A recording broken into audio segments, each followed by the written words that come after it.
Students, welcome to my channel. तो question number देखते हैं अब 10। तो हमें इंटीग्रेट करना है हमारा जो रैशनल फंक्शन है 2x minus three divided by x square minus one 2x plus three. तो आप यहाँ पे क्या देख रहे हो, नीचे एक लीनियर इक्वेशन है और ये आपकी यहाँ पर क्या है, क्वाड्रेटिक इक्वेशन है।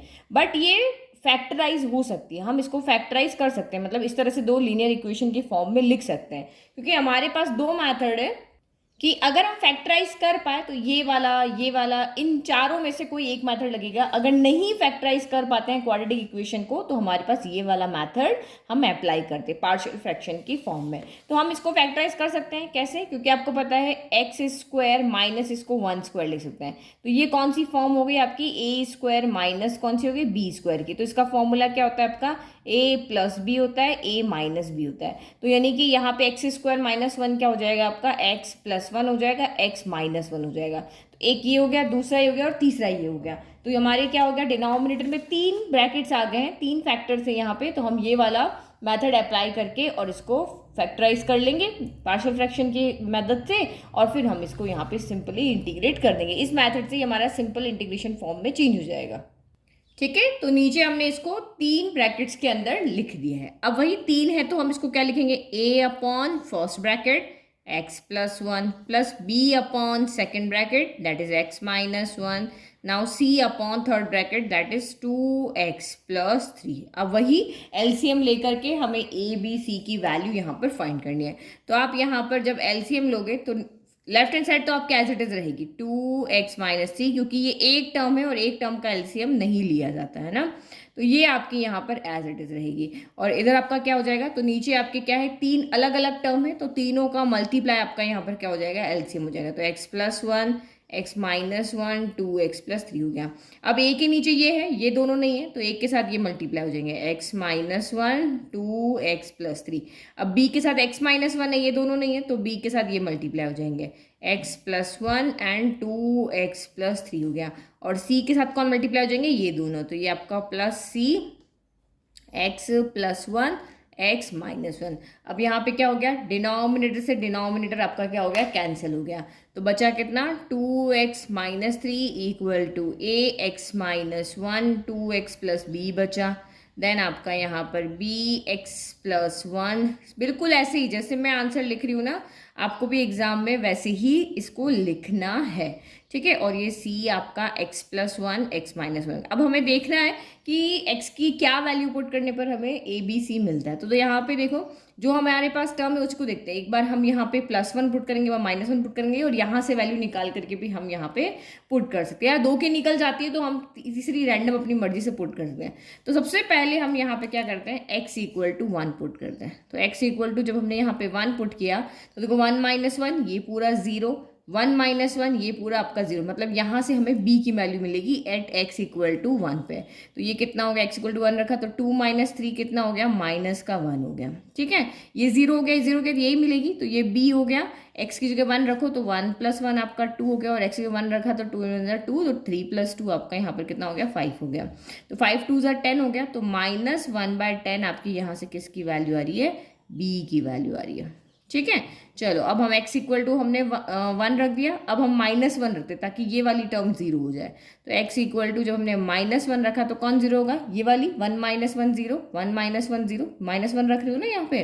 ठीक है, तो ए बी एंड सी आपके जीरो हो गए, तो यहाँ माइनस वन रखोगे तो minus two minus three, minus minus plus हो जाता है, तो थ्री प्लस टू आपका फाइव हो गया।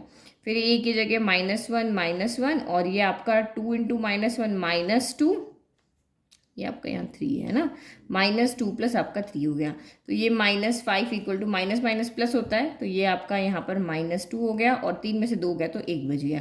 तो ये माइनस है तो आप मान लो माइनस आपका कैंसिल हो गया, और ये टू उधर चला गया, तो five by two equal to आपका कितना हो गया, यहाँ पर ए आ गया।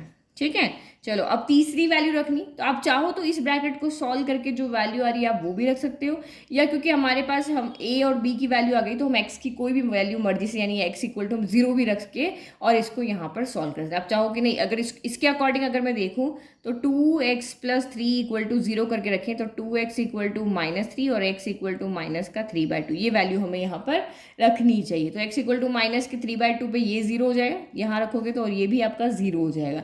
बचेगा कौन, ये वाला। तो जितने हमारे पास ब्रैकेट है ना उन्हीं में से आप वैल्यू निकाल के रख लो। तो x इक्वल टू हमें रखना है -3/2।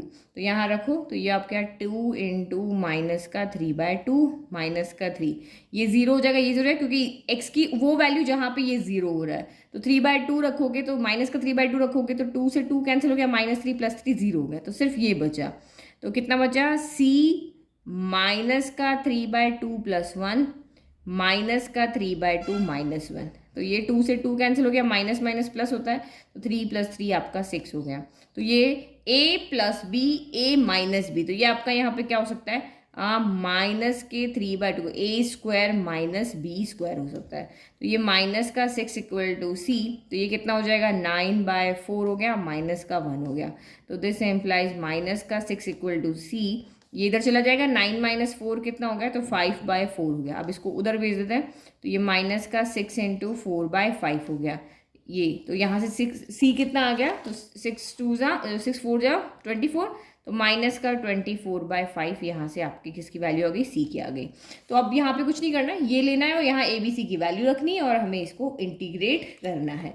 तो रख लेते हैं अब हम हमारी वैल्यू, ठीक है। तो मैंने a की वैल्यू रख दी, b की वैल्यू रख दी और c की वैल्यू रख दी है ना। इस तरह से आप अलग अलग ही रख low value, a × 1/x + 1, b × 1/x - 1, ताकि हमें इंटीग्रेट करने में यहाँ पे कोई इशू ना है। नाउ अब आपको क्या करना है, इंटीग्रेट करेंगे, तो लिख लेते हैं integrating with respect to x। तो करो, ये आपका इंटीग्रेशन हो गया, यही हमारा क्वेश्चन था। 2x - 3 x + 1 x - 1 2x + 3 equal to 5/2 constant है, बाहर लेना है, इसीलिए मैंने कॉन्स्टेंट को पहले से ही अलग रखा। इंटीग्रेशन ऑफ 1/x + 1 dx हो गया। फिर माइनस का 1/10 बाहर, इंटीग्रेशन ऑफ 1/x - 1 dx हो गया। फिर माइनस का 24/5 इंटीग्रेशन ऑफ 1/2x + 3 dx हो गया। लॉग लॉग लॉग, तीनों में लीनियर इक्वेशन है नीचे, तो लॉग वाला फॉर्मूला लग जाएगा। तो ये कितना हो गया आपका, 5/2 log modulus of x + 1 dx, sorry modulus of x + 1। अगर हम यहाँ पे x के अलावा कोई भी टर्म होती है ना, तो उसका डिफरेंशिएशन करके भी डिवाइड करते हैं।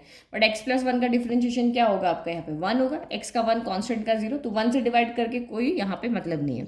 फिर आपका 1/10 यहाँ पे भी कितना हो जाएगा, लॉग मॉड्यूलस ऑफ x - 1।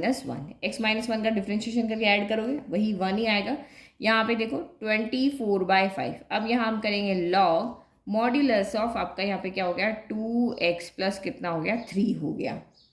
लेकिन यहाँ पे अगर आप डिफ्रेंशिएट करते हो किसका, d/dx ऑफ आप करते हो 2x + 3, तो ये कितना हो जाएगा, d/dx ऑफ x क्या होता है 1, तो यहाँ से 2 हो गया, कॉन्स्टेंट का क्या हो गया 0, तो यानी कि आपका 2 आ रहा है। तो यहाँ पर हमें किससे डिवाइड करना पड़ेगा, 2 से डिवाइड करना पड़ेगा, क्योंकि डिफ्रेंशिएशन आपका यहाँ 1 आ रहा था, यहाँ 1 आ रहा था, यहाँ पे आपका 2 आ रहा है, तो 1 से तो मतलब है नहीं, तो 2 से आपने इसको कैंसिल किया, कितना आ गया 12 आ गया।